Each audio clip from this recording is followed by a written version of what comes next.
Umapaw ang tubig dagat sa Barbados sa gitna ng pananalasan ng Hurricane Beryl. Nalubog sa baha ang ilang bahay, sasakyan at mga pasyalan.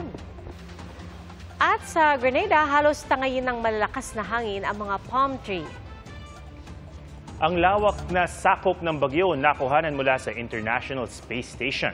Isa ang naitalang nasawi sa Grenada at dalawa sa St. Vincent and the Grenadines. Nasa mananalasa rin ng Category 5 na bagyo sa Jamaica at Cayman Islands ngayong linggo. Mga kapuso, sama-sama tayong maging saksi.